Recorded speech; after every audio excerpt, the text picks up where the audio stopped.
ba naman dyan? Ha? Kayo na pa ako pagod na pagod dito sa trabaho sa bahay. Tapos ikaw ano? Higa-higa ka? Nagre-relax ako eh. Yan, tsaka magaling sa pag-relax-relax mo ng mga ganyan. Samantalang ako, anong inabot ko dito sa bahay? Puro stress! Alam mo, mag-relax ka din kasi para hindi ka na stress. Manood ka ng TV. O kaya mag-zumba ka. O pwede ka rin lumabas kasama ng mga kaibigan mo. Alam mo, kailangan mo ng stress reliever. Para hindi mainit ang ulo mo, ha? Pinagsasasabi mo, ha? Eh kung ginaya kita, ano nangyari sa buhay natin, ha? Eh di kampante ang buhay natin. Parehas tayong relax. Parehas tayong hindi stress. Hindi ba? Alam mo, dapat ikaw ang magbago. Dapat hindi ka na nagre-relax ng ganyan. Kung ako kailangan ko ng stress reliever, ikaw kailangan mo? Ha? Relax reliever. Anong relax reliever? Dapat sa hindi ka nagpapahinga. Dapat trabaho ka ng trabaho, tsaka lagi ka tinatalakan. Ganun ba? Oo! O, eh, kung ganun, lalabas na lang ako. Kasama ako ng mga kaibigan. Ano lalabas sa anong unwind? Hindi sa'yo pwede yung unwind. Di bagay yan sa'yo. Teka nga. Junjun! Jen! Dito kayo! Ay! Yan! Mga anak! Ano? Ayan, laro kayo kasama ni tatay. Ano kayo? Magkabayo-kabayuhan kayo. Kabayo-kabayuhan! Napaka-daddy! Yan, sige, yan. Kabayo-kabayo! Anak, ang bigat mo, anak.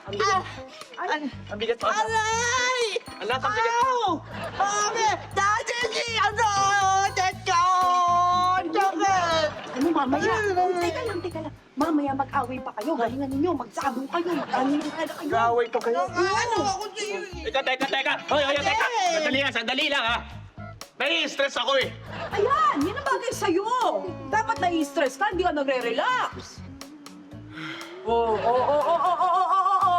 Bakit bumubuntong hininga? Dapat di nagbubuntong hininga, ha? Hindi pwede yan. Bakit hindi? Dahil nakaka-relax yan.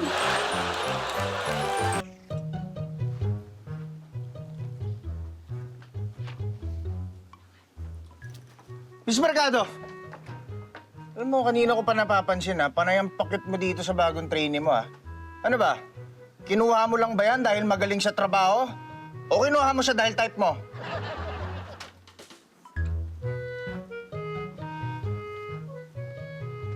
Oo, dapat madula. Ikaw talaga. Ikaw talaga. Mr. Reyes! Ito bang messenger mo kailangan talaga may itsura? O kinuha mo lang yan dahil jowa mo?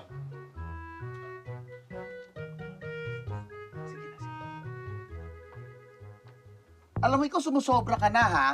Pare-pareho lang naman tayo nagtatrabaho dito. Correct! Sa totoo lang, hindi ka din naman magaling eh. Kuda ka lang ng kuda.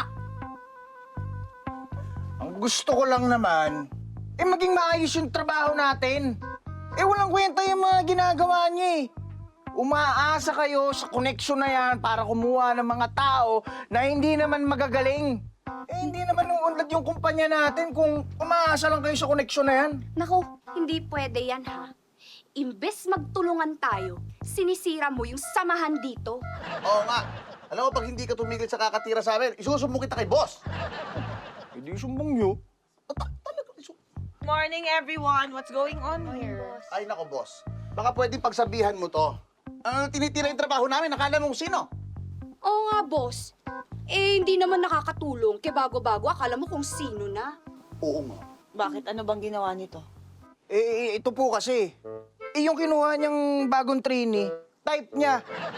Tapos ito naman, kumuha ng napakapoging messenger dahil jowa niya. Ganun ba? Totoo ba yan? Opo. Kasi kung ganyan kayo, babagsak ang kumpanya. Hindi pwede yung puro connection lang. Hindi tama yon. Let this be a warning, okay? Sige na, bumalik ka na sa trabaho mo, bunso. Okay po, mami. Be. Ano yan? Go. Hindi yung sandwich mo, ha?